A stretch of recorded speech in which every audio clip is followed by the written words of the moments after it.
What's going on, everyone? It's Jeranism and GLOBEBUSTERS back again, episode number 7. So, thank you for joining us. We are short one. My wife, Mrs., out right now. She'll be back hopefully soon. So we'll see. She might be on this show after all. We are going to keep it a little bit short. 7:45 will be ending tonight. Maybe we'll go a little tomorrow, a little later for the ISS show. Joining me as always, though, making a bunch of noise, is Bob. Bob, how are you? I'm doing just fine. Whoa, good thing I muted that.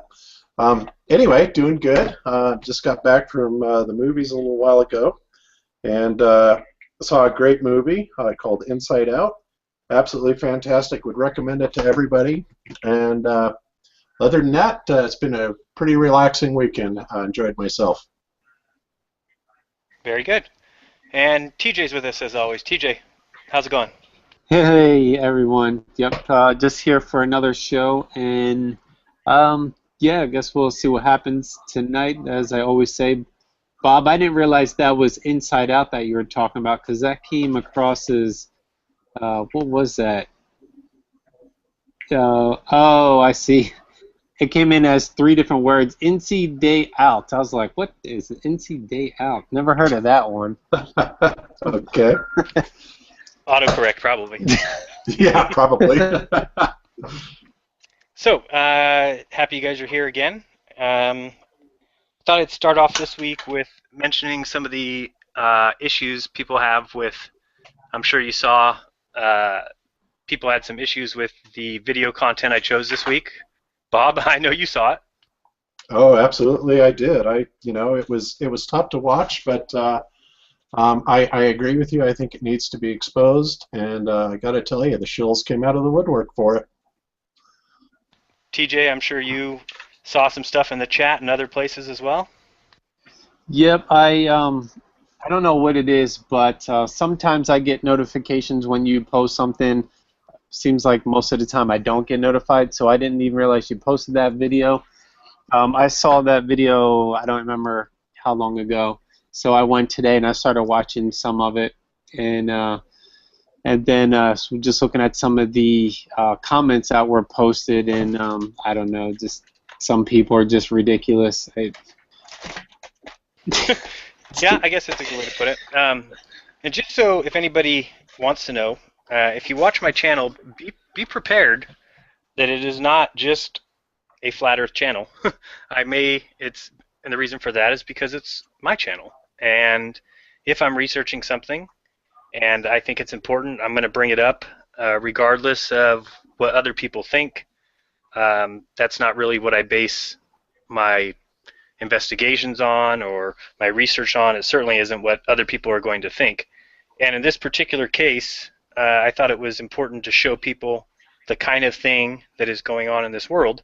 And of course, many people think that the children were actors or were taught by their mother to say certain things. And my opinion on that is pretty much hogwash, because I think that if you have ever had kids, you might be in a different position. But I think even if you haven't had kids, you should remember back when you were, say, 3rd or 4th grade. Let's say you were going to be in a play. At most, they'd give you a line or two, and you would mess that up, inevitably. And that's because kids just can't remember lines like that. Even children actors who we might see on TV or in movies, if you've ever been behind the scenes or seen outtakes from one of those kids are fed their lines 1 or 2 at a time from off camera. Then they tape the scene, then they stop, cut, then they go to the next one, and they are fed their lines, they go again.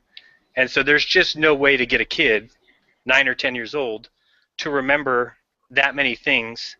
And when you watch those videotapes and you see those kids talking about some things that adults would be squeamish to talk about, and to repeat them verbatim without missing a beat. And if you watch the first 2 major interviews with the investigator, they didn't miss a beat. They didn't get caught in one lie. If the investigator brought up something or cut them off in the middle of their answer, it didn't make the kids forget or get confused. In fact, if he ever said something wrong, they would immediately jump all over and say, nope, nope, no, I said this and I said this, not that. And so I just thought it was important to show what kind of thing is going on. And yes, is there other things going on in that case that we maybe don't know? Absolutely. But what's cut and dry to me is the mother's on the run. And also, if I asked anybody, well, why do you think she would have made up those lies and taught the kids those lies? They say, well, to get custody. And it's like, she already had full custody. There's no reason to make up lies. And if you did, you could make up something like, hey kids, tell the investigator that your dad touches you in inappropriate ways. And that would be all that you'd need to say, because it's something they would have a hard time proving, but the kids could remember those words and repeat them. You would not then add things to the story that in any investigation would turn up to be false by saying there's secret cupboards, there's shoes made of baby skin, we dance with skulls, where the nail was that they hung kids from. So in my opinion, if you still come to the conclusion that the mom's a liar, the story's a hoax, well, I think you're missing the point. Bob, you have comments on that? Oh, absolutely, and I agree with pretty much everything you just said there. That was my observation as well. I have 3 kids myself, and I was just astounded at the detail that they went into when they were talking about it, because a lot of people say, well, they were cute and they were they had to learn their lines and stuff like that. But there is just simply no way that they could have possibly been that spontaneous. Not only that, it was late at night, 9:30, 10:30 at night, something like that, when they were doing the interviews with the police officers. And it just struck me that, you're right. I mean, when the investigator would ask them a question, right in the middle of mid-sentence when they were explaining his previous sentence, or his previous question, they would just, adjust their flow of dialogue, like, no problem, and they worked right into it, no hesitation. And, kids don't fake that. I mean, you can tell when a kid lies. Typically, they'll stammer, they'll kind of look away. Anybody that's had kids will know this. Kids, yes, I've heard people say, well, the first thing they learn how to do is lie, and well, maybe so. But usually it's for the reason that, they did something wrong, they don't want to get in trouble, whatever. And they, so yes, they do that. But one of the things I think that was really amazing was, not only just the level of detail, but also, many people made the comment, well, there is just no way that they could have, just talked about it so nonchalantly and so matter-of-factly, like it was nothing, and it didn't affect them emotionally, and it didn't affect them, in any way whatsoever, considering that of all the incredible trauma that they had been through. And of course, my take on that is, they had been, as from their own words, they had been undergoing this ritualistic abuse since they were, probably toddlers. And when they're in school, and this is a daily routine, absolutely daily routine, and it's being done to them by not only the staff, but their dad, everybody, policemen, authority figures, and they're being told that this is normal behavior. Why would they appear to be traumatized? To them, they're just doing exactly what they think that they're supposed to be doing. This is why when Abraham walked in and caught them, they didn't know any better. They had no shame about it, because as far as they had known and probably taught ever since they became cognitive of anything, that this was absolutely a natural thing to do.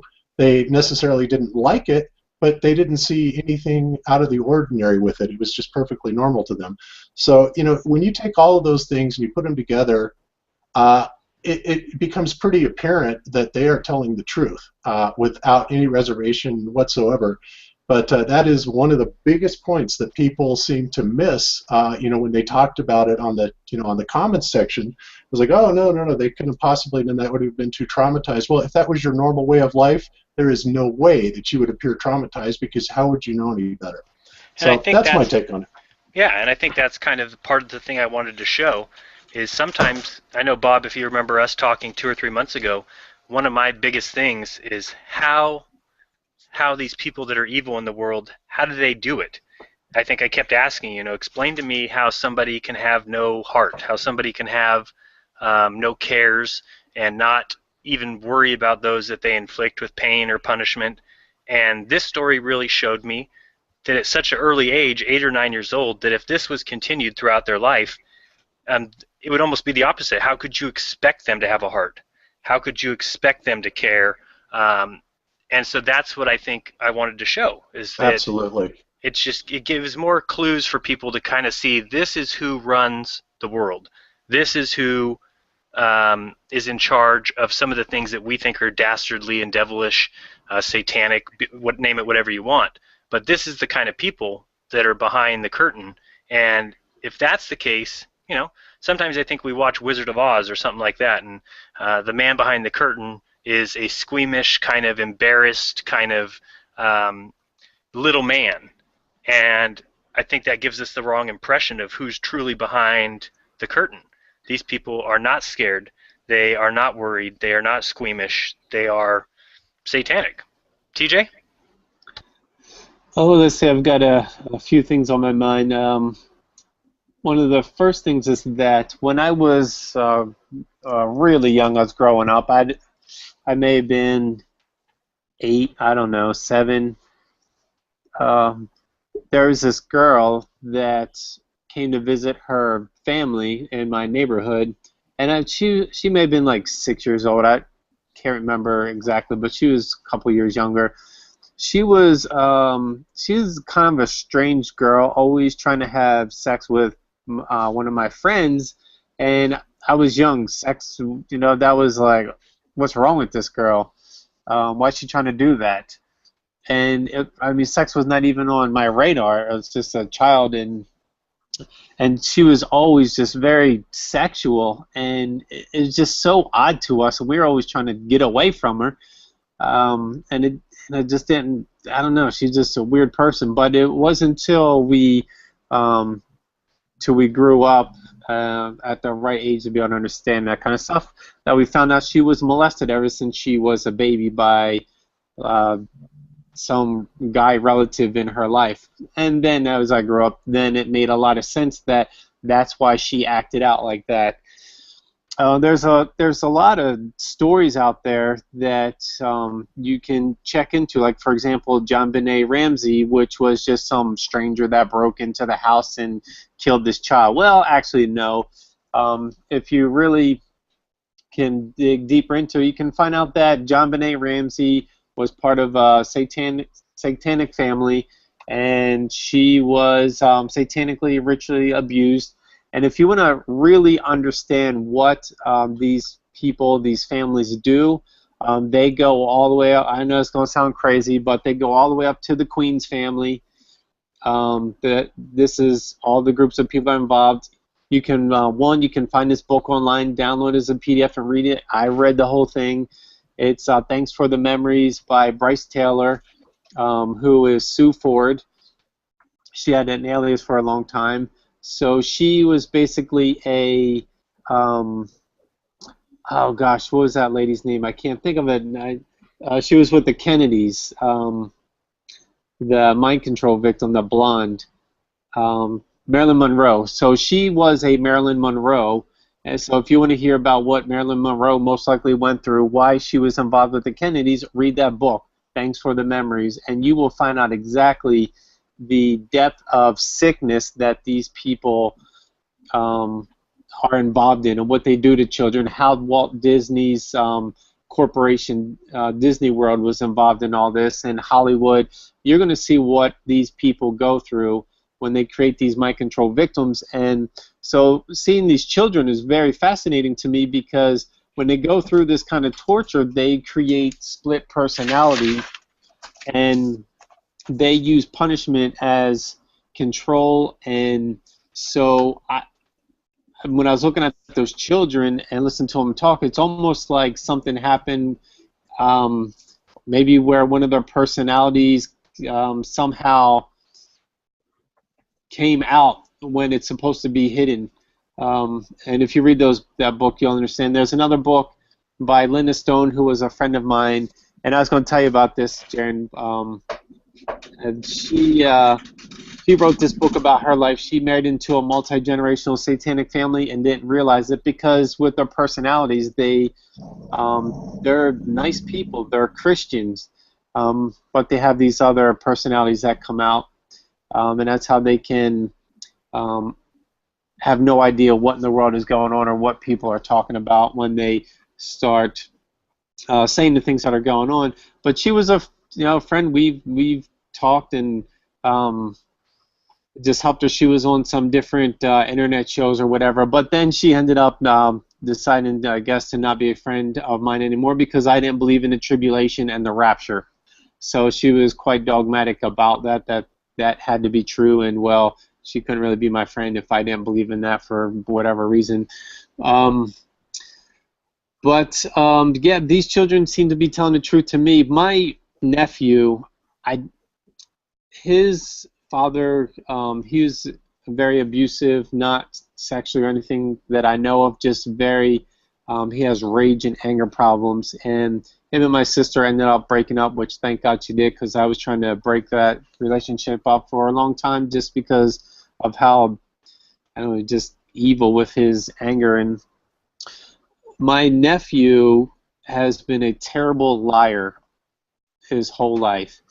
He will steal things, like he steal his mom's iPod and give it to people like, here you go, this is mine, I want you to have it. And then his mom would say, what happened to my iPod? And he said, I don't know anything about it. He would go to school telling people that he sells drugs and he has guns in his closet. I mean, that's the kind of lying that he did. And for these kids to talk about, we make shoes out of baby skins and we cut babies' necks and cut their heads off and scrape out their brain and cook it in the oven. Sometimes we cook them ourselves. Like, this is like the level of just sickness of like, is this really what children come up with, or this is some mother who's going to come up with a story like this? I'm like, this is like kind of like sick stuff that I've hung around when I was in my teenage years. I hung around some very sick people. They just some friends of mine, and I understand how sick people think, and this level of sickness is very sick, like way darker than these people that I knew. And I don't know how someone could just randomly come up with stuff like this to tell their children to say, and then have these extensive conversations with them, and the children remember all this stuff and not break their supposed what they're supposed to remember to say, not break it all, and just remember these details. I don't know. That's just, I don't know. It seems to be impossible to me. Yeah, I totally agree with that, TJ. And one other thing that you mentioned I kind of want to address is when you're talking about, when you were younger and you had the girl that was very sexual and made sexual advances. These kids are, 8 and 9 years old, and they're still a few years away from puberty.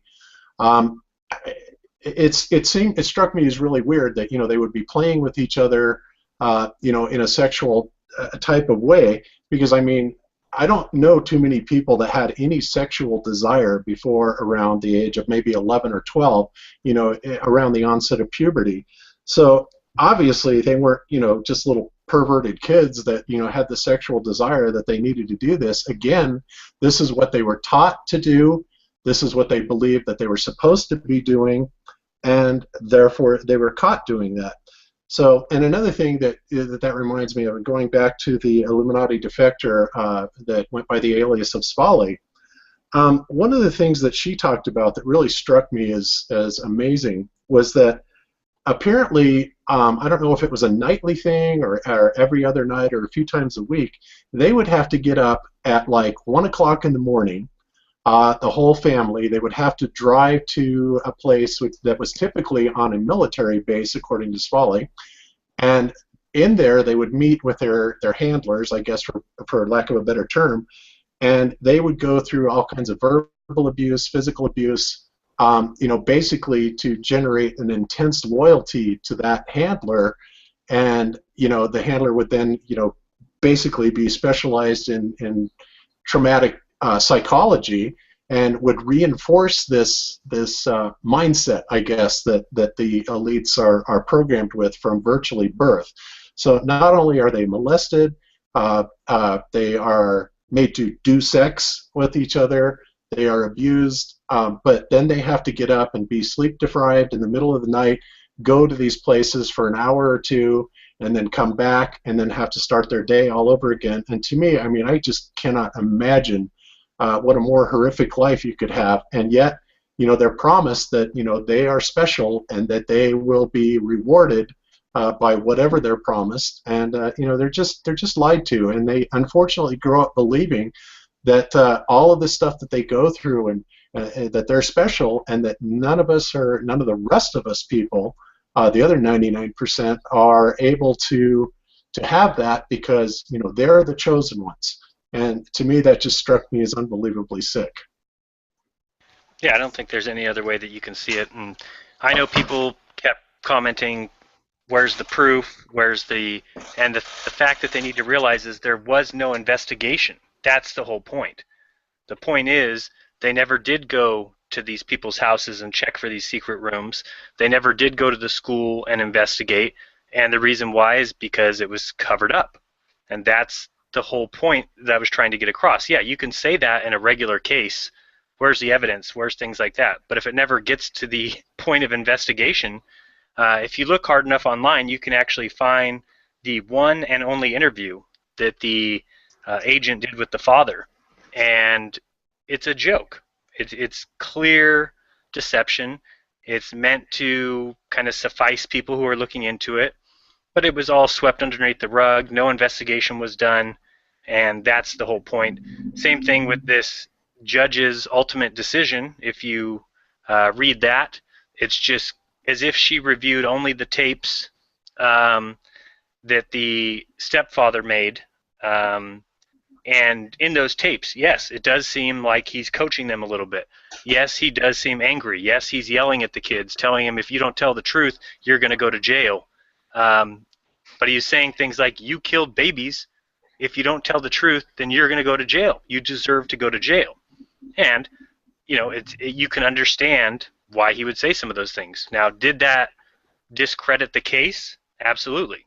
Does it mean that you shouldn't investigate the kids' claims? Absolutely not. And that's what basically came out of this, is they found a couple things that were handled incorrectly by both the mother and her boyfriend, and so they swept the case under the rug.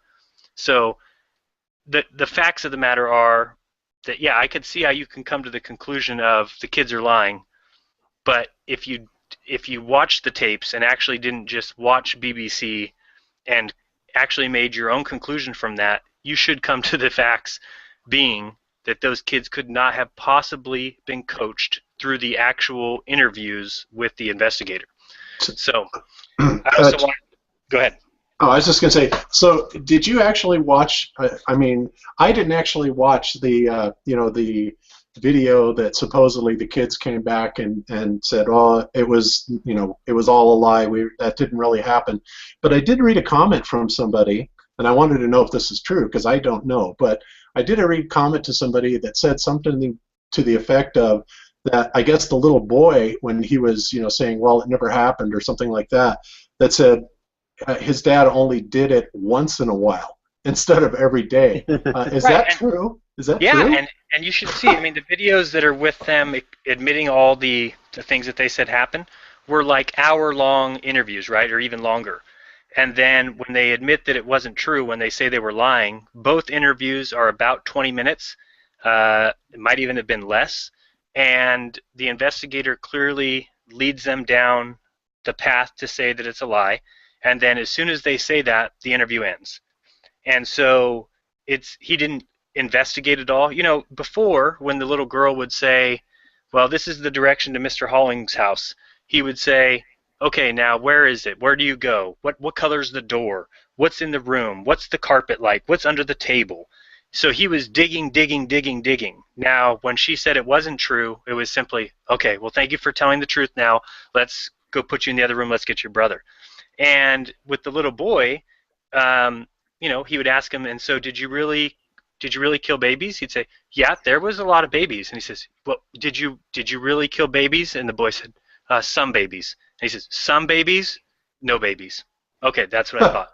That's how, watch the tape. It's honestly what happened. It is a completely different kid, because the kid before, they were adamant about telling the facts. They didn't waver. So how all of a sudden, now you see the signs of kids who are lying in the last video, which is stumbling over their words, not getting things correct, jumping from one thing to the next, changing their stories. All the things that kids do when they lie were seen in the final video of them coming out and telling the so-called truth. To go from, yeah, well, there was a lot of babies, some babies, no babies. Now that is 3 very different things said in a matter of 10 seconds by a child. You could tell that's a lie. Whereas if you go back and watch the first tapes, there is nothing like that. They do not waver. They do not stumble when they're telling what willies look like. Another thing that happened in those 2 videos where they came out is he asked the little girl, well, where did you come up with the idea of plastic willies? And she said, oh, I had a friend who told me in 3rd grade that she had seen him, and so I told my brother about him. And the investigator says, okay. Now when he asks the little boy, how did you find out about those? He has a completely different story. But yet they accept that as evidence when both the boy and the girl had completely different stories, whereas that didn't take place at all in the first 2 interviews. And so this is why I brought this up. This is why I made the video, because I really thought the people who watch my video, if you're willing to look and think that possibly we live on a flat earth, I would think that you're able to look at evidence and come to a conclusion based on that evidence, and throw out what the media says, and throw out what everyone else says, and throw out what the internet says. And I found out that that's not so much the case. Yep. Yeah. Well, you're absolutely right. Like I said, I haven't seen it, but that's what kids will do. They'll stumble and they'll stammer, and they will never get their story straight, especially at that young age. It is so easy to pin them down, because maybe they're just learning to lie, whatever. But it's so easy to pin them down and trip them up on their story. Whereas the first interviews, and even the ones that Abraham did, and their mom, yes, they appeared to be coached to some degree, but what I saw, the coaching involved more like stand closer together in the camera, get over here and look at the camera, stuff like that. Not trying to tell them what to say. So yeah, absolutely correct. Now another thing that I thought was interesting, and we were discussing this yesterday, and I think you were too, but one of the people in the comment section was talking about. They were talking about the boyfriend, Abraham, and we were kind of discussing the possibility that I wonder if Abraham was some sort of a plant, and I kind of thought that in the first place. It's like, these people are not stupid, absolutely not, and anybody that thinks they are or underestimates them is in for a rude awakening.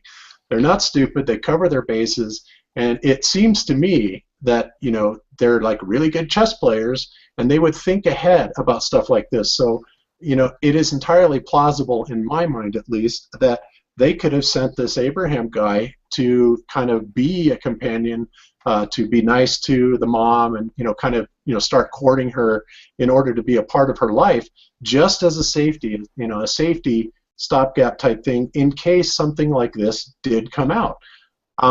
And I don't know. I mean, this is pure speculation, but it sounds like a logical thing to do, honestly, if you're committing those kind of atrocious acts.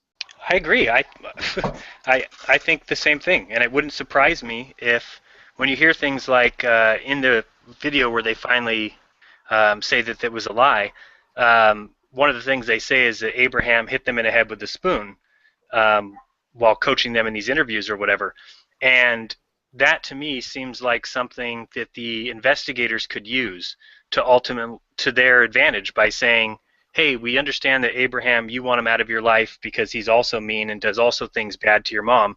Well, why don't you say that all the other stuff was a lie, tell the truth about Abraham, we'll get rid of him, and then we'll come back to your dad. It's very easy to manipulate kids. So that would make sense to me that then they go into this final interview thinking, okay, now we've been told to go back on our old story, change it, and then we'll come back and get dad after, or whatever. But I think I see somebody in the chat asking, but where's the evidence? And that's what I'm saying. The fact is they have not investigated the evidence, which, Yeah, for instance, the kids tell of tattoos on the private areas of their teachers. And Now, this is a birthmarks. yeah, and this is a very simple thing to investigate. And if you were ever accused, if anybody ever accused me of having a certain mark on me or something, and it was a lie, I would show up at the police station and say, here is my area. Take a look. That's a lie. exactly. And none of these teachers have shown up at the police station to say anything like that. They Exactly. haven't. Yeah. If the evidence, where's the evidence? Where's the evidence? It's like the evidence here, since there was no investigation, and this is the reason, people, why Jeran presented this. The evidence is in your own mind. I mean, it's up to you to look at this, understand that there was no investigation, understand that what the children are saying, that this is their way of life ever since as far back as they can remember. And when you put that into context and you watch what they're saying and listen to what they're saying, you should be able to use your own head and realize that they are not lying. They are not telling some big story, and nor were they coached into it. I mean, so the evidence is right there. What Jeran presented, the interviews, even if you want to take the evidence of the retraction. I mean, again, the evidence is in the fact of how the kids acted when they were doing their retractions, how they were clearly being led into it and coached in their retractions, as I understand. And again, I didn't see it. But those are the kind of things that, if you have a mind and you are capable of critical thinking and you know anything about children or human nature at all, then the evidence should be right there in your own opinion. Bob, you said that perfectly, because that's the whole point of why I put the video out, was because you need to put yourself in the investigator's shoes. And if you saw those videos and then the kids retracted their statements regardless on the third interview, do you think that you've done a good job investigating if you don't follow up on these things and go to the school and follow up on the birthmarks and follow up on the tattoos and follow up on the church and go investigate the cupboards and the secret rooms? Kids don't know that stuff. Kids cannot just make up the exact directions to get downstairs to the secret rooms in people's houses, in their closets with secret doors and secret keys, and you just don't. And so I don't feel the investigator did a decent job or even a mediocre job of investigating this issue. And the reason for that is it was meant to be swept under the rug. So when you're looking for evidence, that's exactly what you should be asking. What about the evidence? Not where is the evidence, but what about the evidence that was given? Why has this not been followed up on? And in that is the truth. In that alone, you should be able to come to your own conclusion and not just say, well, these investigators didn't see reason to go investigate these things, so they shouldn't have to. Wrong. Watch the video again. The investigators had every single reason to fully investigate this case. Doesn't matter if the kids were coached. Yeah, I wanted to add something to what you're saying, that there is evidence that you can do. Like, for example, if you're trying to expose NASA, what you do, you may not have all the evidence you need, but you may be able to go, like, for example, with the zero gravity. There are people that will go and look at the zero gravity plane and compare that to what they see on the ISS and see, is this what we're seeing or is this not? What are we looking at here? And using evidence like that. So if you go and you start researching other people who have come out with similar stories, and there's been a lot of them since probably the 80s, but I know at least since the 90s. One example of that is the McMartin Preschool in California. That was Santa Clara Valley. So there was a preschool, and kids complained about the satanic ritual abuse and being taken in tunnels under the school, and it was all swept on the carpet. There were no real tunnels. The kids are making the stories up, not true. But when you go and look, they actually had people that there was a mother, I can't remember the mother's name, but she with Ted Gunderson, they went and had, I don't know if they were surveyors, landscapers, or people that do dig up like, like archaeology, and they found out that what the kids were saying was true. They actually found evidence of what these kids had talked about. So if you look up the McMartin Preschool in California, you can find out and you can compare that the same stuff happens where it's, oh, this isn't true, it's just made up. Other times CPS gets involved, they take kids away, they give it to the parent that's been accused of abusing them. The other parent might go to jail or gets put into the nut hut or is on the run for their life. They get the children taken away from them. And then the parent that's the abuser, that's the one that gets the limelight, and that's the one that gets to go in the national media and tell their saga of how they're being lied about. And I was saying earlier about my friend Linda Stone. She has a book if you also want to get another story with other information in it, and that's the Family Tree, a true account of multi-generational Satanism. So there's the stories that are out there, and there's the information where you can compare to see that the same thing has happened in each of these stories. One parent comes out with the truth with their children. They're made out to be the liars, and the abusing parent, they get all this attention, and then the courts and the police and everybody cover it up. If there were children that said you took them to their house and you were molesting them and you were raping babies, do you think the police are like, no, we don't believe it? If you were really doing that and you're not part of this cult, you're not part of these groups, and there's a lot of connections. Like I said, some of these groups have connections that go all the way up to the Queen. They've got connections in the police department. So if you're being accused of that, you're not part of these groups, you don't have these connections, then they're going to come to your house, they're going to arrest you, they'll probably throw you in jail where you'll get raped by other people, and they will take pictures of all of your private areas and everything to see if they'll be able to compare that, have record of to see if what the children are saying are true. They'll probably have the children have a medical exam to see, because think about it, if children are being raped by men, they're going to have an asshole that's going to be huge from adult penises going in it. I mean, you don't have any visual evidence, do you? I don't diagrams or anything we have to look at. I mean, that's how simple it is to see.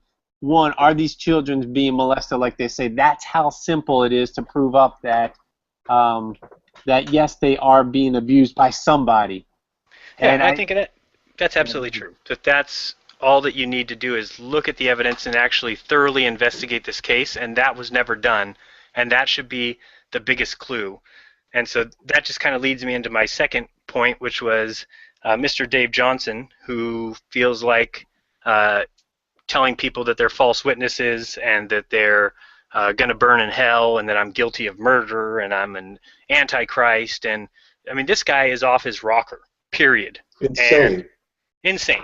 And, I mean, if you can't see that, that's fine. This guy who says that I'm lying and where's the evidence has a video where he says Donald Trump is Joe Biden, who is Governor Brown of California. So, I've seen that. Yeah, what does he think he is, Dallas Goldbug or what? Yeah, he's just stealing from him. And the thing is, where's his evidence for all his claims? He just makes these dumb little videos, and he got so upset by this story, which really took me aback, is did he watch the videos and actually listen to it? Because all he cared about is, these kids, and you say that they're dancing with clickety-clack skulls, and he's like losing his freaking mind over it. And it's like, dude, I didn't say anything. Watch the video. Go watch the video, watch what these kids say. Obviously, he doesn't have kids. If he did, he would be able to watch what kids say, remember being 8 or 9 years old himself, and knowing that repeating stories like that is simply impossible. That based on what he's saying, then these child actors, we should be able to find child actors who can go through a hour-long show and never be fed their lines. And that's impossible.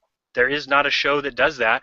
Ask anybody. I mean, there's shows like Special Victims Unit or Law and Order, stuff like this, when they have kids on the show. Find out if there's ever been a show that the kid reads his lines at home and then goes to the taping and repeats them verbatim. It's impossible. It's just not what happens. These kids have to be coached every single step of the way. And that's not what happened. In these cases, you can sit there and watch these kids for hours and a half, interviews, never miss a beat. And that's what it comes down to. So I'm sorry if you're so taken aback by clickety-clack skulls, but that's obviously what these kids say is going on. And if you want to say that that's the only evidence I have to go off of, I know kids. I know kids. So I watched that. I watched these kids' faces, and it's like you can see their eyes light up when the investigator, who they now at this point trust, kind of gets what they're saying. Because they'll say, no, no, no, yes, yes, yes, yes, yes, yes, yes. Like, yes, you hit it right there. That's it. That's the point I'm trying to get across. And it's hard for kids to talk, and they sometimes are kind of, they never miss a beat as far as saying the same thing that their brother or sister said or what they said at the last interview. But when the investigator catches on to what they're saying, I mean, if you watch those interviews, that little boy talks about drinking red wine, talks about doing cocaine, talks about drinking liquor, talks about what it's like to be drunk, talks about what it's like to be coked up. It is absolute insanity if anybody watches that and thinks they're being coached. Listen to the little boy describe red wine. I couldn't describe it better. He said, what's it taste like? It's a little bitter and then sour. It has like two tastes. It's bitter at first and then it's sour. It's really gross. I really hate it. And what about the cocaine? What is that? Well, it's like white powder. He puts it on my hand. How does he put it on your hand? Like this. What does it look like? Like this. Then what do? Then we sniff it. Okay, what do you feel like after? Oh, you feel gross. You get tingly. I mean, he describes it perfectly. And then what is it kept in? Well, he keeps it in a big sack, like a bag. And he says, oh, okay, so how does he get it out of the bag? Well, no, he has littler bags that I mean, how does a kid know that? It's insanity that anybody can listen to that and say, oh, the kid's been coached. Sorry, the kid's been through that. The kid's seen it in front of his face. That's how he knows. That's how he knows what wine tastes like. That's how he knows what drinking tastes like. And the guy says, well, how do you feel after you drink? Well, I feel like I have a headache. Really? How quickly after you drink red wine do you have a headache? Like right away. Right after I have a headache. That's what an 8 or 9-year-old would say. That's not coached. There's no reason. What people need to understand is the mother had custody. Okay? So why in the world would she have these kids make up the most outlandish, preposterous story in the history of the world and include skulls and dancing with dead babies and hanging them upside down and draining of blood? Why? Why would she make that up if she already had full custody? The dad already didn't get to see them a lot, and the reason for that is if you look into the details, he 3 or 4 times has already had the cops called on him for domestic abuse when he lived with them. So it's already a point where he's not going to get to see the kids as much as he wants, period, just because of what's already happened.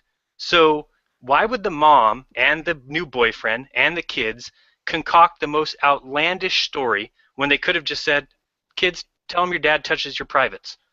And the kids could remember that and repeat that, and it could be neither really proven or not. Why would you give them all of these places, people's names, kids' names, locations, secret rooms, secret cupboards? All those things could have been investigated. Granted, they weren't. But you wouldn't give that information. I mean, it's like the same thing as the mom saying, I don't want to see these kids anymore. So I'm going to have them make up the most outlandish frickin' story in the world so that when they research it, they find out it's false. It's absolutely insane. And so for people who say, I'm not about truth, or I'm not like Dave Johnson, it's insanity to me that he got so upset and started wanting to call everyone in the world, call me a liar, that I'm a false witness, I'm a murderer. He called me a murderer. Called me a murderer. Yes. Well, he's insane. I mean, it's as simple as that. He is absolutely insane.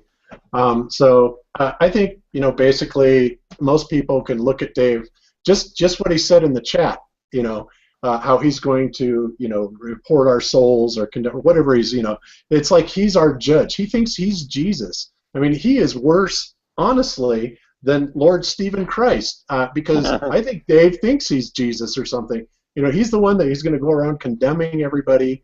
Well, he's insane. It's as simple as that. I think we need to leave it at that.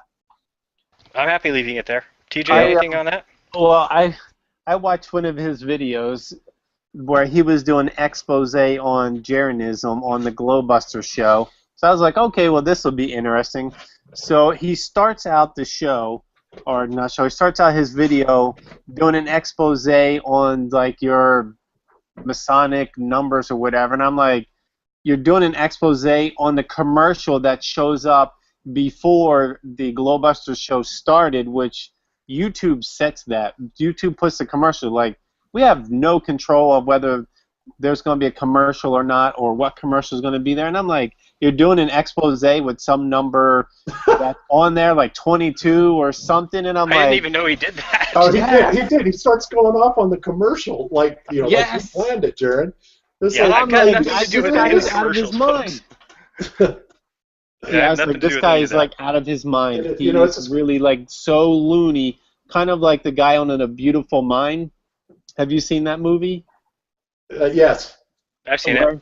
Yeah, where he sees people that aren't really there, and they have him on special assignments, and he's trying to connect dots and numbers for like some secret mission for the government, and like, oh, there's this number and letter here, and yeah, it was like really craziness.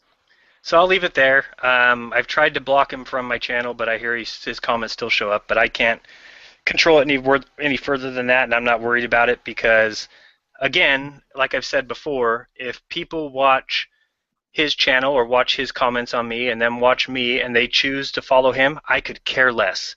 It's the absolute least of my worries in the world. Remember, I didn't ever make this channel with the thought of having 10 subscribers, so it doesn't matter to me.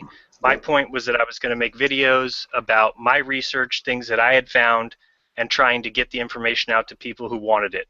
And so he obviously doesn't want it, yet he still shows up at my channel every day to make comments and call me a murderer. But it doesn't matter to me because I know the truth. I know the things I've done and what I haven't done. And in this particular case, like I said, I could just watch the kids and from that know that the investigation should have gone down a totally different path. It wasn't. None of these things were researched. They never brought in the headmaster of the school, who her private parts were described in detail with a birthmark, a tattoo, things she would not be able to remove without the investigator. If he followed up on it, you would be able to see signs of the removal, then be able to research the local removal shops, etc., etc., etc. Million times over, there was no investigation done for a clear reason, and that's that they're all in the back pocket of the father or whoever runs this little ring of pedophiles. And, you know, we can leave it there as well. Just watch my video I made, I think it was yesterday, on how to block trolls and shills. That'll tell you how to get rid of them on both YouTube and Google+. Beautiful. I'll need to look at that. So let's move a little bit more into Flat Earth and see what's come about this week. I do have a video that I was almost done with that didn't quite make the cut, so it will be done either later this evening or tomorrow, of some new things I found, some new facts or some new evidence regarding the Flat Earth. Just little thought experiments and etc. I also have been reading this whole week. I've read Ptolemy's Geographia, I've been into the older books and kind of reading some of the things written by Pliny the Elder, Pliny the Younger, just trying to read what they thought about the moon and the sun and what they thought about the eclipses, and coming to some interesting conclusions in and of that. But if you want to do something fun, you could just look up the word Geographia, and you should find a page right on the front Google results for it's rhetoric.byu.edu, but it's basically a little, you know, dictionary definition. So I wanted to read to you real quick. The definition of Geographia is the vivid representation of the Earth to create an illusion of reality. How about that? So thought that was interesting. But as you read further into some of these things these guys said, one of two things is clear. Either these things were written about in 1600, or the people around 200 BC to 200 AD were absolutely brilliant, and from 200 AD to 1600 AD, humanity slept. It's one or the other, because some of these guys are explaining quantum mechanics. Some of these guys are getting every single thing about the cosmos that we now believe right. And we're supposed to believe that just no one saw these works. Nobody was smart enough in 1400 years to catch on to the fact of, oh, we just switched this around, and there's our current geography or our current cosmology. And it's insane. So anyway, that video should be coming out soon. Bob, you have anything you've seen this week as far as flat Earth that's interested you? Actually, yeah, I've seen a few things. Rich, Mr. Thrive and Survive, did an excellent presentation on the Foucault pendulum, and he had some really interesting information on it, which I would recommend people go and watch. And then I also, in my magnetic research, I found a couple of very interesting videos that basically are making the case that what we've always been told about just standard magnets, and not electromagnets, but just standard magnets, made from iron or whatever, that the field is actually moving. It is in motion. It is not static like we've always been taught to believe. And of course, everybody's done that experiment with a little piece of paper, and you put a magnet underneath it, and you sprinkle some iron filings on it, and of course the iron filings then take the pattern of the magnetic field. What I found to disprove that was a guy that basically took some neodymium magnets and put them in a liquid, I think just water, honestly, and then he applied a small voltage to it. And when he did that, it would generate a vortex that would conform to the magnetic field. And you could see the vortex actually, well, you could see the magnetic field actually in a state of vortex, which I thought was absolutely incredible. So he demonstrated that very clearly. And then when I saw another video on magnetics, it was a guy that was taking a magnet and basically putting it up against an old cathode ray tube, like an old television set. And the pattern that emerged out of it, and actually, let me see if I can, I'll bring this up here in just a minute, but the pattern that emerged out of it looked exactly like the pattern that Eric Dubé shows when he's walking around. I don't know if you've seen this, but when he's walking around Thailand, and he comes up on this graphic that shows like the four trees around the center of the Earth, supposedly and the rivers flowing into it, and the magnetic pattern as compared to that diagram was a dead match. I mean, I could not believe it, and I'll actually pull these graphics up here in just a minute. But I wanted to bring that up because it absolutely blew me away when I saw that, and it tells me, how much of this entire construct that we live in, whether it's a hologram or not, of course, whatever, but what it appears to be, I mean, it's so magnetic to a degree that we have no idea. Not only that, the vortexing magnetic fields would also be indicative of creating a circuit path above the Earth that the sun and the moon can go around in. And there's also many videos on magnetics that demonstrate this very, very clearly. It's almost like a perpetual motion that can be generated by these magnetic fields, and all of it is contained right here in this plane. And I'm trying not to say planet, but right here in this plane. It's absolutely astounding. So I'll pull those up, and TJ, if you have anything, go ahead. Oh, let's see. I start to come to realize more and more that our language, not necessarily has to be, but in a sense has to be adjusted, because we talk about a lot of things like atmosphere. Well, atmosphere is, the word itself is dependent on a sphere, which really would probably be more correctly saying a hemisphere, since above us could easily be a hemisphere and not a whole sphere. I was spending time this week looking at the ISS, and Just doing some observations, I saw that they changed the direction over Earth, so now they're actually going across land instead of mostly being across water. And I'm not sure exactly how they make or come to such a drastic change in direction. Because I didn't, see, I don't know. That's just something that I wonder. I've actually Supposedly they seen have them like change, rockets or something. yeah, little boosters or something. Because I've actually seen them change their direction, and I don't know at what point they do that or how they do it. But I mean, one of the things that everybody needs to look at home, and these are the kind of things I talk about that I just want you to take in and of themselves and really contemplate it, because I don't think me telling people to just think of the globe or think of the sphere ever really settled with people right. And maybe my mind just works differently, but think about space. Think about the fact of what they want you to believe is space, that it's gravity is out there and it's holding the sun in its spot, or it's moving the sun around, and the way the moon works and the way that it rotates the earth. It's nonsense. It's complete, total bullshit. And I understand that we've all grown up with it. We've all been taught it. We've all been shown it as far as little pictures and little movies and little diagrams. And so it's something that we've all accepted. But what I'm trying to say is that it's all complete bullshit. And all you need to do is allow your mind, because again, I go back to that whole thing. We were given a brain for a reason. And if we allow people to manipulate the thoughts that come from our brain, then you shouldn't be surprised when you're fooled. And the thing is, I got to a place in my life that I wasn't going to allow myself to be fooled anymore by people outside of me. And that's what happens when you think about space. The whole idea is ridiculous. The whole idea of our atmosphere is spinning with the Earth as we rotate, and as we rotate around our axis, and at the same time we're flying through space. It's complete and total bullshit. There is nothing like that that goes on.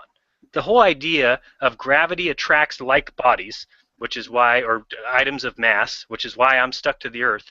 How could you then understand how the moon has not crashed to the Earth yet? It's a joke. It's an absolute, the moon should be coming towards us, and it's not. They say it's going away from us.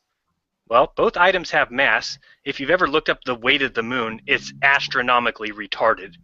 And that moon should be flying towards us and crash to the Earth, because that gravity should be pulling it. But then you say, well, no, because in the vacuum of space, each thing has a common set. It's complete and total bullshit.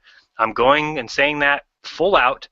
And let me give you an example of a thought experiment that we can all do that should help showing you why the globe is bullshit. Okay, because these are the things we just can't wrap our mind around. But see if you guys follow me on this one. So let's say that we have somebody at the North Pole, okay, and let's say we're going to number this person number 1, and he's going to hold hands with a bunch of humans, and we're going to go all the way across the globe till we get to the South Pole. So let's say we're all holding hands. Let's say it takes 1 million people to do that, meaning that the person number 1 is at the North Pole and the person number 1 million is at the South Pole. Okay, and then let's go back up the other side. So we go from 1 million back to the person who would be also standing right next to the person at the North Pole, and his number would be 2 million. So hopefully you guys are with me so far. Now, if we just look at 2 people, let's take a look at person number 2, okay, and person number 999,999. So those 2 people are on the same half of the Earth. Okay, now let's say that all those people, everyone holding hands, is all looking the same direction. And so what they would all be watching, let's say half the globe is watching the sun rise, and the other half of the globe is watching the sun set. Okay, so we'd all be looking in the same direction. Now, person number 2 and person 999,000 are almost completely antipode each other, correct? Meaning their feet are facing each other. Meaning one person standing upright, the other person, number 999,000, is standing upside down to him. Now, both those people are about to see the sun rise from their feet up, but they're upside down from each other. If you followed that, you'll see it's impossible. It cannot physically happen. In physical reality, it cannot happen. Both people cannot be looking the same direction, upside down from each other, and see the same thing happening rising from their feet. TJ, did I explain that well enough that you followed? Well, I'm still trying to picture what is supposed to be happening. Well, what is supposed to happen is both people see, I mean, when we see the sun rise, it comes from our feet up. Mm-hmm. Yep. Right. So if you take two people that are on the same side of the globe, then they see the sun rise at the same exact time, meaning people standing hand in hand from the North Pole to the South Pole, since they're in a straight line, the sunrise to them would all take place at the exact same time. Mm-hmm. And if you look at person number 2 and person number 999,999, both those people are on the same side of the globe, so they're both about to watch the sun rise, but they're both upside down from each other. Yet they both see the sun rise from their feet. It's just a physical impossibility that we've been told works.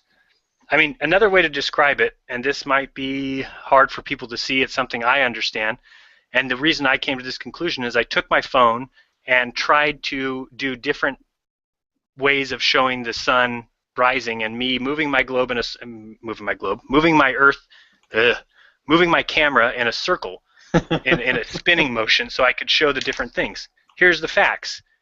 You would see, some people on the earth would see the sun rise and set from the right side or left side of us. Now, people that might not understand what I'm saying because it's incredibly difficult to fathom in your head. But if you're on a ball, then the sun cannot always rise from your feet. At times, because of the spin of the earth, the sun and moon would come around the side of the globe, would appear to you out of your right eye, coming around the globe as the sun rose or set. But it doesn't happen, because if you're on a flat plane, that's not what you would see. You would see the distance, the items so far in the distance that it appears to you by raising up, because it's a flat plane. On a globe, that would not happen. On a globe, you should be able to see the sun or moon come around from the right side or the left side, whatever side it happens to be. So these are just little things, and maybe it's easier if they are depicted on paper, or if I had the way I'm going to show them in the video.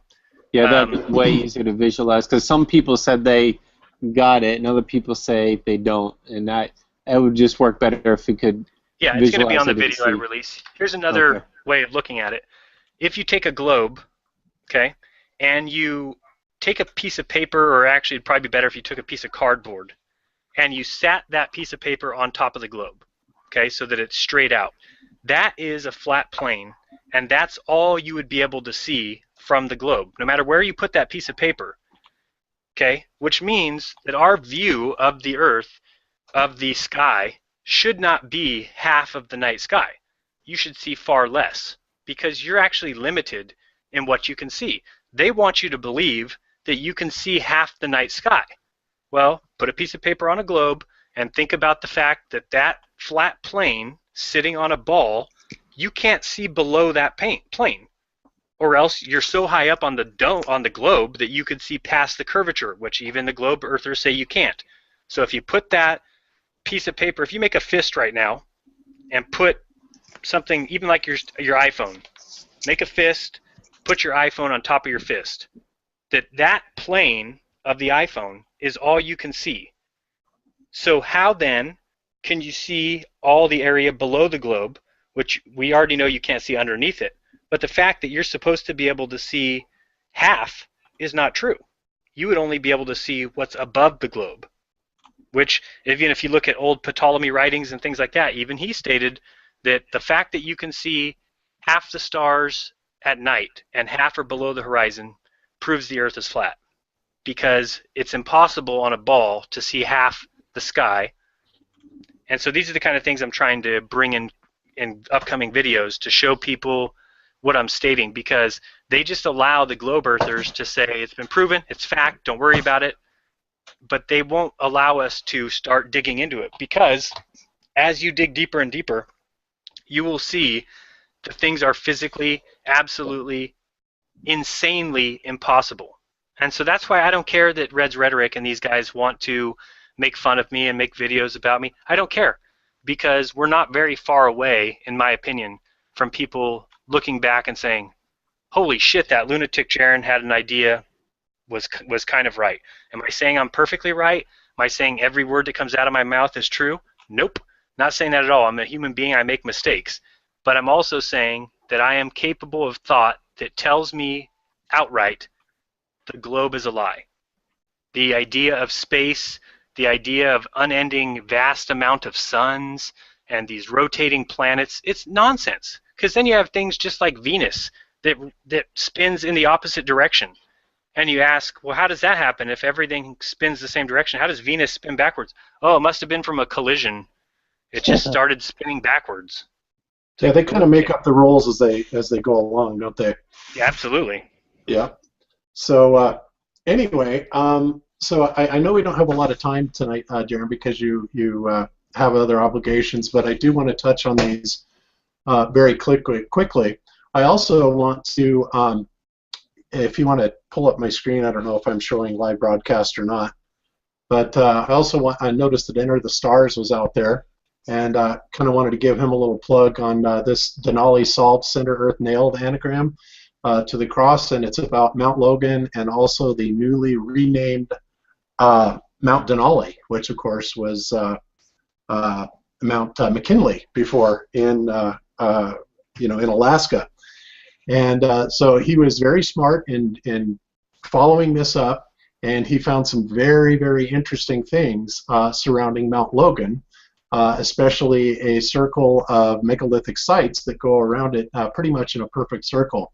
I won't go into detail about what he said about it, but I think that he may be on to something with that, and I found it very fascinating, so you might want to go and check that out. Now the other thing, here's the picture of Mount Meru, the magnetic mountain at the North Pole, so it's described. It is said to have 4 trees around it, and as you can see, here's the trees that are around it, and it talks about it being a magnetic mountain. So, and again, I won't go into detail about it. This is an Eric Dubé video, not to mention other people have gone into it as well. But here's the thing that I found is really amazing. Again, the name of this video by the True Channel is Magnet Vortex Revelation by Magnet Flipper. And he basically, this is the CRT that he's holding a magnet in front of, and it kind of shows the trees around and also, well, the trees and the rivers that are actually flowing in. This picture, which is a magnetic generation, seems to correlate very deeply with some of the quote-unquote myths about the construction of the Earth. Again, I think we're getting very close in the magnetic model, because you watch stuff like this and you make the comparisons and you see with your own eyes the unbelievable similarity that you will see the magnetic vortex patterns come into some of these ancient diagrams. The ancients knew about stuff like this. They absolutely did. They weren't stupid. And in fact, if I had my bet, I would say that civilization, humanity, has kind of devolved, or it has been purposely devolved from the knowledge that the ancients knew centuries ago. But here's stuff like this that's putting it right in front of our face. The magnetic mountain, Mount Meru. When you start looking at magnetic experiments, you see stuff like this. Same goes for cymatic patterns.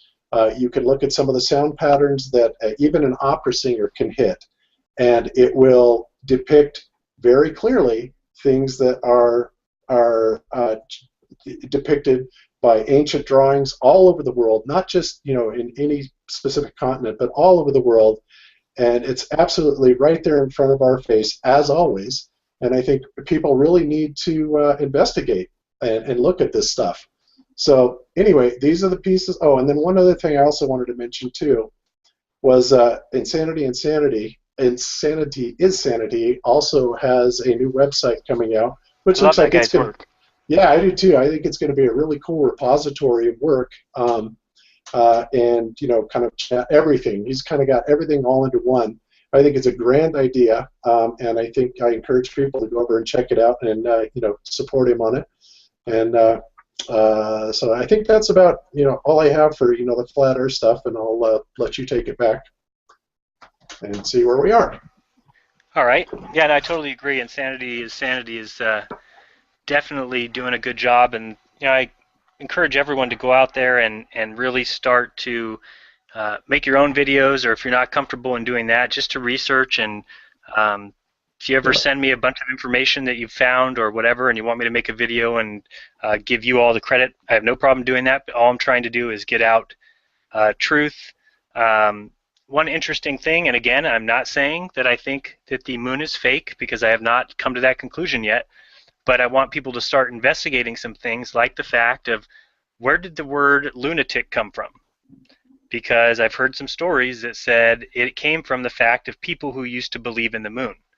And we've all said, well, the moon can't be fake because it goes back in history too far. There's no way they had holographic images. Well, no, but they may have had a way of faking it back then. And the technology has gotten better as we've come along. So look into that, because another thing, why, when you pull down your pants and show your ass to somebody, why is that called mooning them? Why is that a moon? Well, think about it. It's you start to kind of hear some of these words and think some of these things, that why would it be called that? Why in the world would showing your ass to somebody be called a moon? And these kind of things I want people to start looking into and researching, and I don't think it hurts to research them. But I certainly, when I look up in the sky and look at the moon and take pictures of the moon, it does not look like a physical planet or something that you can go to. And so what is it? Because I do believe that everything that we see in life is physical for the most part. When you see it with your eyes, that what we see out there is generally a physical form of something. I understand about vibrations and those kind of things, but if that's all true, then the moon is something that technically you can go and stand on, a la Buzz Aldrin and his Mason friends, but I do not think it is. So it's just something I want people to kind of look into.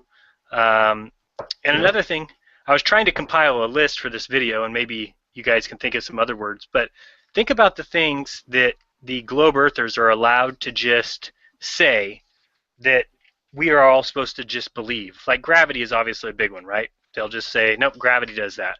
The other one, diffraction, right? We've all heard that one. Mm. Other ones like it's a mirage, another great one. But I was just trying to make a list of some of these words that they seem to throw around like so matter-of-factly. It's so funny, because to them it's an explanation for something, right? To them it explains things, and it's Yeah, an like easy way. Coriolis. Very good. Absolutely. Yep. I had someone tell me that there's a video I did on the Isle of Man, and just showing some different pictures from some different parts of the coastline, all showing the Isle of Man. And one was on the Winter Hill, which was 85 miles away from Isle of Man. And this one shill got stuck on one picture and didn't go any further in the video, and got stuck on that, saying, well, that's obviously refraction, and you have to count for up to 8%. So with that, then you could easily see that island. I'm like, where do you get that 8% from? What do you mean up to 8%? So how do I determine if it's definitely refraction? Well, you just account for 8%. Right, to make theirs true. Exactly. Yeah. It's like the same thing with light bends. It's like they can explain mirages and things like that when they're talking about why buildings appear up from where they're not supposed to be seen, and they appear up higher. But then they won't apply that same rule to why we don't see the bottom of boats. When it's the identical same thing, just one works in the favor of a flat earther, one works in the favor of a globe earther. But they'll throw it around when they need it. But the second they need to prove that the earth is round, then they'll throw the boat at you and say, well, boats go over the edge and you don't see the bottom. Boats cannot be refracted. That's against the laws of refraction.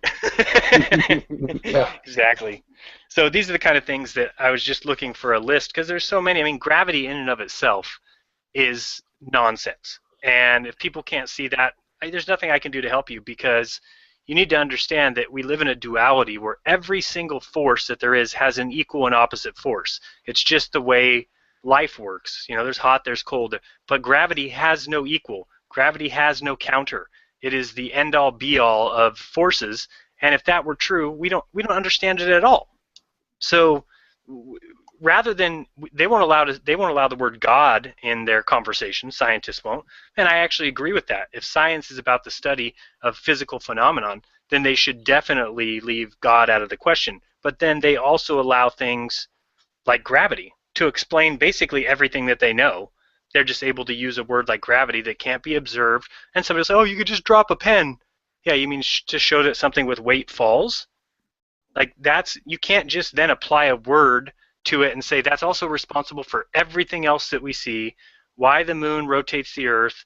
It's just Yeah, nonsense. absolutely. You know, what's interesting is you're right. I mean, we do live in a duality, not only physically, but psychologically. And I mean, absolutely psychologically, and anybody should be able to understand that. But all physical forces, too, would have their opposition. And, you know, I thought for hours one night trying to think of one single thing, whether, in electricity, or any type of thing that did not have a polar opposite. And then I was thinking about just the other day about gravity. And it's like, gravity is the one thing that seems to stand alone and is completely unique. They talk about anti-gravity, but you know, they call things that simulate what we would conceive as anti-gravity a force, but anti-gravity in and of itself does not actually exist, or at least not in any claim that I've ever seen any mainstream scientists make. Yeah, but we can simulate it, with either acoustic levitation, which could be called anti-gravity, or with magnetic levitation, which could be called anti-gravity. But it's funny that they don't have anything to actually oppose gravity. That's the one thing that this magical, mystical force that explains everything. The big G right in the middle of the Mason symbol, and it just absolutely is patently absurd. So that's just kind of a thought I had on it. So yeah. Well, I wanted to bring up something that I learned this week, and while I was researching and really trying to look into the International Space Station, I came across a video from 1961 where they supposedly sent up some mice or rats or something up into space, and at 35 miles there was zero gravity or whatever, low gravity, whatever they call it. So these mice started kind of floating around in their little mouse wheel that they were spinning on. So from what they say, it's at least 35 miles and up where there is low gravity. So I've kind of got that because we keep searching for that number where there is, where is this separation of the Earth and the spin and gravity and all that. So far it's at 35 miles and up. Yeah, and it's interesting because there's a lot of studies by people who are out there trying to study this stuff, and what makes it impossible is that there's a block there that they've lied to us. And so it's not as easy as people think to just start researching when you have to go by the rules that have been set out by men before you who have handicapped your ability to think or to test or experiment, because you have to experiment with the given parameters. And that's the problem, is that people don't understand how could it possibly be fake? Well, because everything that is done scientifically, taking space into account, has to be taken from the information given to them by NASA, because there is nobody else that's been to the moon. So when you're talking about the gravitational effects of planetary bodies that are smaller than the Earth, then you have to go to NASA and say, I need all this information. And NASA will give you the information that they have. But if the whole thing is false, then what are you really investigating? What are you really studying? Yeah. Somebody going to say something? Absolutely. As in an answer, or I agree with you. Yeah, there's no answer. I mean, other than we have to get people to see that we have to require the truth. And it's kind of like going back to the kids and the case of the kids, the only reason I'll bring that up again is because I can see that there's more investigation that was needed in that case. Well, it's the same thing with gravity. It's the same thing with spacewalking. It's the same thing with going to the moon. I can see that there's more investigation needed. and the fact that they don't do any investigation anymore. It's a fact, it's proof, we went to the moon, you're a fool if you don't think so. These things are huge indicators to me that something's wrong. That the whole idea of science, the whole idea of everything scientific is to reinvestigate, to retest, it's a constant search for truth, right? It's a constant growing towards the truth. And the fact of the matter is that they have already established what is truth. And so they say, well, this is true. If you want to do more investigation, it better start from this. And that's not science. That's clearly not science in any way. It is dogmatic. It is religious. And I've seen people said, oh, I started to watch this guy's video and I stopped as soon as he said science is religious. Yeah, I understand what they taught you science was all about. I understand what they tell you is the great, wonderful application of science. And I totally agree with the idea of science. But when certain things don't get to go through the scientific method, when certain things are exempt from the scientific method, then science in and of itself is no longer following the rules of science. It is now on a completely different level, and that's what's happened. And again, it goes back to that thing of everyone saying, well, you don't like your computer, you don't like your car. That's a different subject. Those things are completely different. I'm talking about the kind of science that says I'm on a floating ball that's rotating 1,000 miles per hour in space. That I need to see more proof. There's more evidence needed, considering there isn't any evidence. No human has ever felt. I mean, think about it this way. You know how they always go to the train example, right? If you're talking about the atmosphere, and they'll say, well, picture yourself being in a train. Okay, well, I used to take a train to school every day. And when I used to, you were a Jesuit? It was when I was a Jesuit. Yep. Yeah, it's when I was a Jesuit, and I used to go hang out with the priests, and we'd talk about how we were going to dance in the skulls of babies, and it was real fun and exciting. But when you would walk on a train going in one direction, if you turned around to walk in the other direction, this was a force that you completely felt. It does not matter that I'm traveling inside the train, that if I ran on the train in the direction the train was going, it was definitely easier than to turn around and try to run against the way that the train was going. It's like walking on a people mover in an airport. Absolutely. Yes. Yeah, and so what they want you to believe is they're going to attribute that same thing to the force on the earth and say, well, the atmosphere moves with us, that's why we don't feel it at all. Ladies and gentlemen, mark my words, if you were spinning at 1,000 miles per hour and running towards the east in the direction that the earth spins and tried to stop and turn around and run the other way, if you think that both those things would feel the exact same, you're out of your mind. Well, yeah, get out of here, you're absolutely insane. Yeah, and additionally, I just want to throw this in. You know, the whole flying around in a car analogy or anything like that is describing a closed system. You know, and I think about this, and it's like, so where is the closed part of the system of the Earth?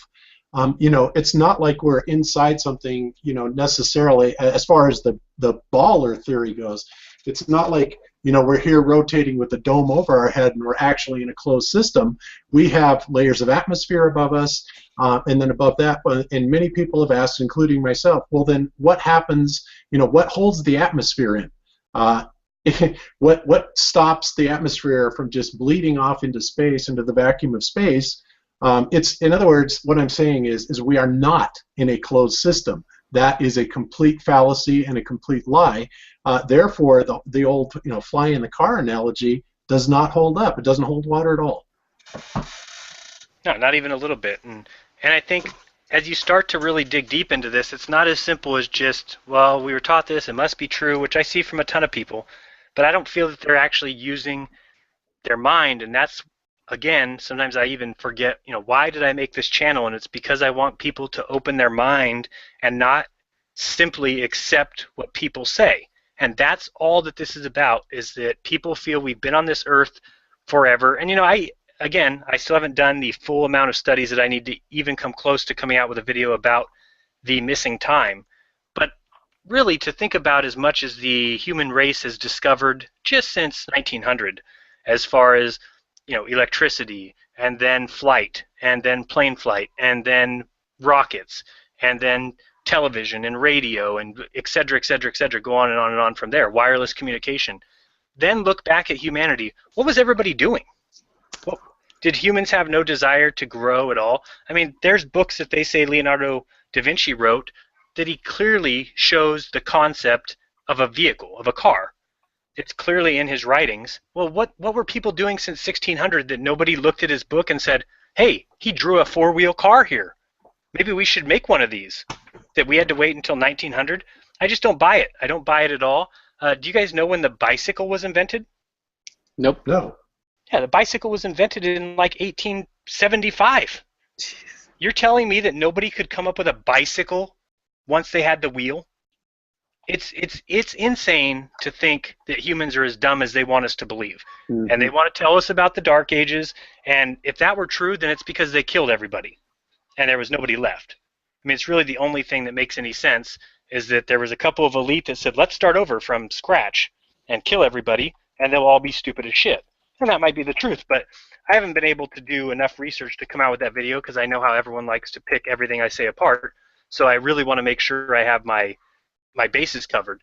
But it's something that I'm noticing that if you think with your mind and allow yourself to understand, humans always want to grow.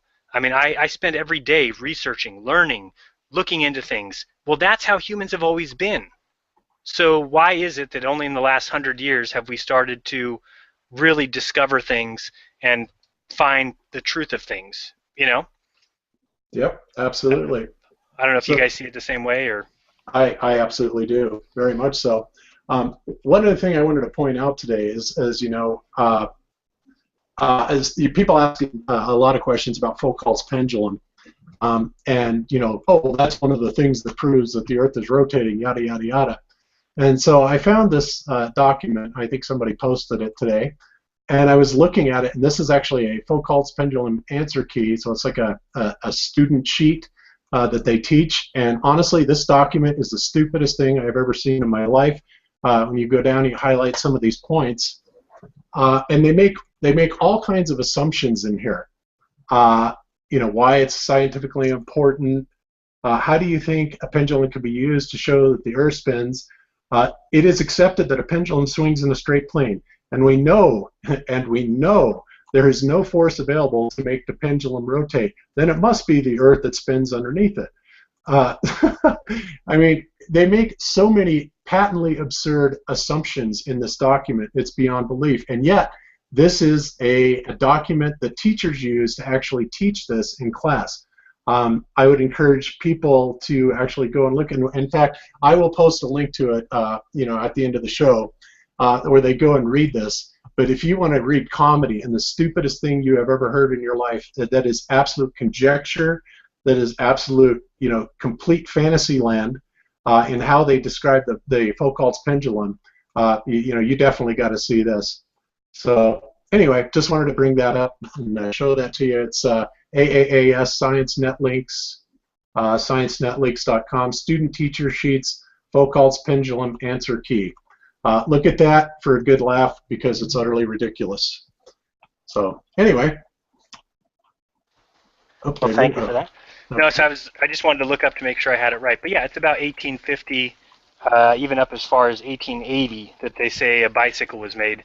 And to me, that's just, I don't believe it. I'm sorry that, not saying that I don't believe that's when it was invented, because I do believe that's probably about the time, but not believing that humans have been in existence for as long as they say, and we just came, especially when you look at, go ahead and look at Leonardo da Vinci's writings, take a look at some of his books, and the drawings that he did. He drew a mechanical cart that moved with sprockets and moved, you know, it was very, very much better or further along than a bicycle. Yet, when was he around? 16, or was it 1500? Wasn't it 1450 to 1550, somewhere in there? And so you're talking about 300 years after he drew everything that anybody with any intelligence would need to create a bicycle. And so, you know, and I know people will give me a hard time about it. Oh, you're saying Leonardo da Vinci isn't true. You're saying that he... No, I'm not saying those things. I'm just saying that it is possible that the elite a long time ago learned that you could attribute older writings to anybody you wanted. That, and if you look at the history of different groups of people, that they really cared about, for instance, Mozart. I don't know if you've ever looked into it, but look into the facts of Mozart. It's pretty easy to come to the conclusion that Mozart did not do half of what they attribute him to. It's just flat out in your face that certain people in Vienna wanted more fame and fortune coming towards their way. And Oh yeah. so, yeah, Kind of like giving Marconi credit for inventing the radio when it was actually Tesla. exactly. And it's almost, look Stuff. at all of Tesla's stuff. It's almost like these people got together and said, well, we need somebody from America to get credit with something. Okay, well, you get Edison, and then they said, well, what about us? We want something from Germany. Okay, you get Einstein. Who else wants something? That's how they treat mankind. Yeah, pretty much, absolutely true. So one other thing that you mentioned, and I think Enter the Stars also covered this. I was watching a hangout with Enter the Stars he did yesterday, and he was also talking about how they distort greatly the time frames of things. When things in history supposedly happened, in an effort to hide the relationship of cultures, that cultures have with each other. And he gave a couple of really good examples of that in his hangout yesterday. But it's true; they will completely distort time frames of things, historical values. Give credit to the wrong people. Anything that they can do to disconnect people from, any type of, from being able to put together the pieces. Let's put it that way. They break them up as far as they possibly can, keep them as separate, not only by time and distance.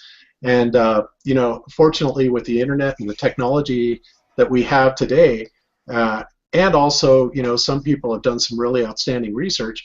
We can start putting these pieces together and maybe start assembling a more coherent version of history rather than the ones that we've been spoon-fed. Yeah, it's pretty crazy. There's a lot of people who have actually looked into it, and I mean, Leonardo da Vinci even drew pictures of what would easily be considered a submarine. Yep, And helicopter. helicopter, exactly. And so, we're supposed to believe that this, man was so smart that he drew all these things, and then humans were just stupid for 300 years after that. And I don't believe that. I believe that human beings are very smart, and that once they kind of get rolling on something, it gets picked up by others and kind of expanded on. And I don't see that happening, especially if you think about the fact that they want us to believe it's been 2,000 years since Jesus, Yeah, exactly. So let's see. Oh, one thing I wanted to mention, we don't have to talk about this now, but remember, Jeran, you and I were talking about water and distilled water and how you were looking into that? Yeah, very much. I was watching, just before I came here, I was watching Flat Earth and Other Hot Potatoes, Patricia Steer, who is interviewing, I think it's allegedly Dave, or let's see, Dave something, D Murphy 25, that's it.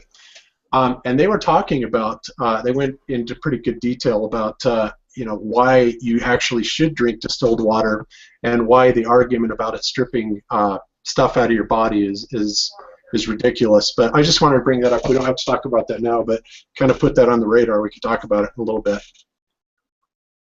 No, excellent. I think that'd be something good to bring up. You said it was allegedly Dave, or no? I think that's what he goes by, but he's also called D Murphy 25.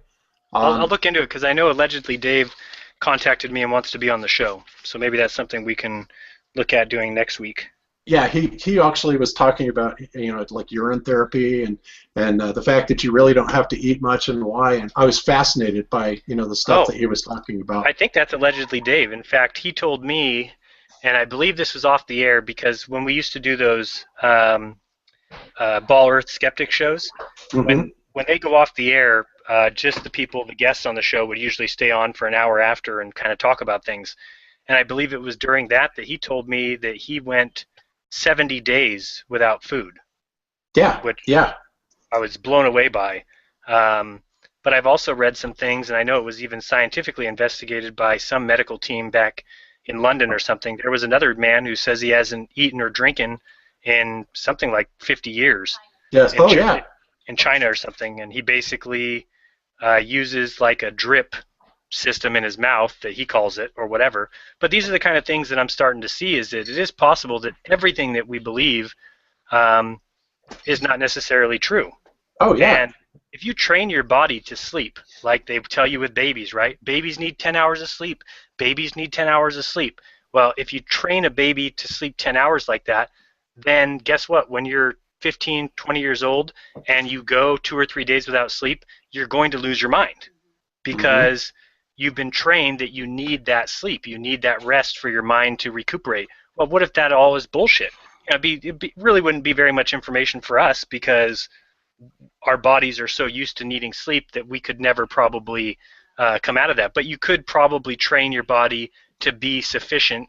Kind of like what happened with me is I used to sleep a ton back in the day, and then when I started working for CVS, being a store manager, I needed to be up every day at about 5 a.m. and wouldn't get home till, sometimes 7 or 8 p.m. And I kind of trained myself to need less and less sleep, to the point where if I was in bed by midnight or 1 a.m., so that's only 4 or 5 hours of sleep, I was fine. Now, if I got 3, I was a miserable mess. But also, if I got 8, I felt groggy. So it kind of taught me that, well, wait, why do I feel groggy from 8 hours of sleep if they tell us I need 8 hours of sleep? Yep, So it's exactly. all those little things, right? Yeah, absolutely. I mean, and as I get older too, I notice that I need less and less and less sleep. And I think a lot of that was necessitated by the fact that, I have more and more stuff to do. When you start your own business, there's a lot of things that you have to do, so you don't always have time, to sleep. But I noticed that I need a whole lot less sleep, and, I seem to manage okay without it. And my body is more or less getting, trained into that.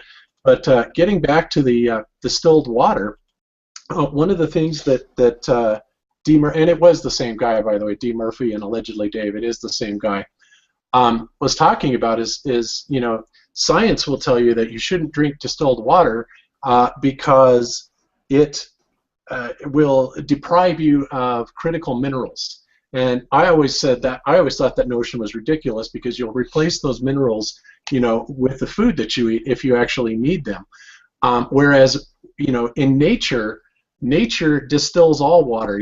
Rain and everything that comes from nature is essentially distilled water. So, when I was telling you about, the water system that I have, which is called the John Ellis water machine, is kind of pricey, but essentially what it does is it's a little bit more than a distiller, in that as it's boiling the water in the distilling, there's also a very high intensity full spectrum light inside of the chamber that the water is being boiled in, which does two things. It will kill any additional pathogens or any germs or anything like that, as well as it tends to energize the water. And it's, you drink that stuff for, you drink it for a few days, and you can instantly tell a difference that you're not, because you're not drinking the tap water that most people drink, which is absolute swill. And I won't drink it. Not only is it fluoridated, but, it's just horrible. Let's just put it that way. But it removes all of that stuff, and, it makes you feel so much better. You feel so much more energized as a result of it. And, to me, it's really the only way to go. I can't, I think anybody that drinks tap water really needs to reevaluate, what they're putting into their body, because, it is so horrible for you. And I think one of the examples that D. Murphy, or allegedly Dave, gave tonight, he goes, I can take distilled water and I can check purity on it, and then I can wash my hands in it, and it is still more pure water than what I can pull out of the tap. And yet, most people go, "Oh my God, no! I would never, wash my hands and then drink the water," or for somebody else especially. But it just goes to show you, how poor our tap water is, and it's really not doing us any good at all. Not to mention what the fluoride does to the pineal gland. It tends to calcify it, which has all kinds of consequences. And I won't go into the metaphysical side of it, but there's just so many things that they do to us that not only induces a slow kill, as I like to call it. They're trying to reduce the population. This is how they do this. And poor diet is also one of the biggest causes of illness and sickness. So, it's good. It's really a good thing to put that pure water into your body because it helps out a whole lot. I don't know if I would go so far as to drink my own urine. That sounds kind of gross to me, but I understand that a lot of people have said that there's some fantastic medical benefit to it, and I tend not to doubt that. I just couldn't really get past the notion in my mind, I guess, of doing that. Well, I still go back to the same thing, saying that it appears weird to me that the things that they taught us were stupid are starting to be the truth. So anything that they taught us was gross might, in fact, be the truth. And I hate to think that way because it sounds absolutely insane. But if you start to look at the fact that all these presidents have the same bloodline, and you start to look at the fact that in the king and queen, their family is all responsible for marrying cousins, and that goes back in ages. So maybe things like incest, where we're taught that they're terrible things, which may be true, and they say that if you have sex with your cousin, you'll have a retarded baby, things like that. And those have been shown, obviously, that's been shown. But at the same time, are they just showing us that so that people don't do that when that's really the secret? Or, these are the kind of things that I look into all the time, and I invite everyone else to expand your area of research beyond just what we're told. I think that the human body is unbelievable, and I think proof of this is people say, well, they're not chem spraying because people just aren't dropping out of the left and right and dying. Well, I tend to think that the human body is so amazing that no matter what they try and do to kill people off, the human body is replacing that stuff with something else. I don't doubt that they made fast food so that people died quicker from it. But guess what? The human body learns to get rid of that stuff and to, I don't know if you're like me, but if you've ever eaten at McDonald's, which I don't do anymore. That makes me sick. Yeah, when I used to, it would be gone from my system, if you know what I mean, in minutes. It's as if the human body is telling you, nope, not that. Nope, not that. Oh, Jeran, are you afraid to be graphic? Well, you did enough graphic talk earlier for everyone. Yes, indeed. So let's just say that I definitely would damn near shit my pants, okay? So, and same thing with Taco Bell and some of this other stuff. It's obvious that you should see that those things aren't what your body is looking for. That, yes, do they suffice your hunger for the time being? Absolutely. Nobody's arguing with that. But I do think that some of these things are obvious, that when they tell you you're an idiot if you think we didn't go to the moon, and then you investigate it and realize, well, as long as I don't look at what's been told to me is true, I can see that we didn't go to the moon. And they tell you if you don't believe we're on a ball, then you're an ancient wandering nomad and you're stupid. Well, when I look into it, it does not appear that living on a ball is even humanly possible. So, and you kind of can go from there and realize that almost everything that we're told seems to be an opposite is true. So when I hear things like that, Bob, about distilled water, and I hear, oh, when you look it up, you're going to see a lot of people tell you, no, you cannot drink distilled water. It will deprive you of needed minerals. Well, that may not be true either. So BS. It's BS. I mean, so what I'll try and do is for next Monday, let me try and get Dave, allegedly Dave, on the show. I think that'd be good. And then I also, TJ and Bob, why don't you do as much research as you can into September 23rd, and see if we can also have a conversation about that next Monday. And then, are you guys in for tomorrow? Yeah, I'm up for it. Okay. Yep, I should be able to make it. Beautiful. So tomorrow we'll watch the ISS, see if there's anything different going on there, if we can find more glaring mistakes, and we'll watch some of those videos and talk more tomorrow. But final words for today. Like I told you, 7:45 I was going to shut it off. So Bob, any final words? No, I think that's about it. One thing I did say, Wake the Sheeple 2015 says distilled water and urine therapy cures athlete's foot and helps regenerate wounds. Well, I have to tell you, I had personal experience with that, and I had actually had itchy feet from athlete's feet, and forgive me for being graphic here, but I basically would pee on my feet, and it cured it. I mean, it got rid of it absolutely instantaneously. Oh, you So are so gross, Bob. I You are know, and gross. that's about as far as I'm going to Ew. go there, buddy. But Hopefully you did it in the shower, not on, like the bathroom floor or the kitchen floor or anything. yeah, I did it in the shower, not.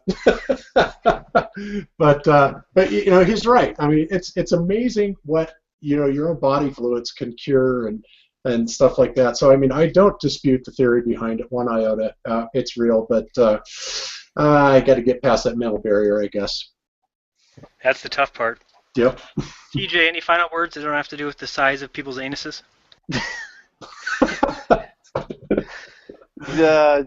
Just I guess leaving off on the P.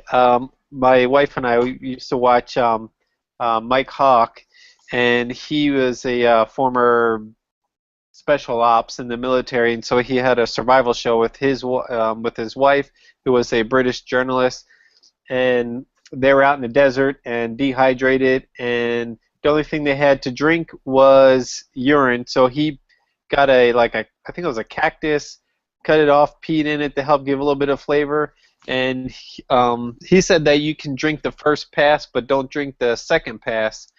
So I don't know what's up with the second pass, but that's what he learned in the military, that you can drink the first.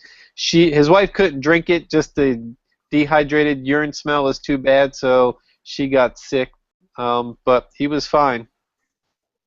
Well, if anybody out there has the last name of Hawk, can you please not name your kid Mike? That's all I gotta say. I don't understand why people do that.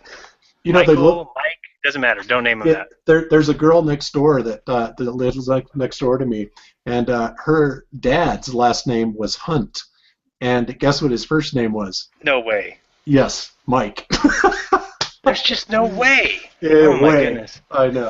Anyway, on that note. On that note, sorry for the content of tonight's show, but hopefully you guys join us tomorrow.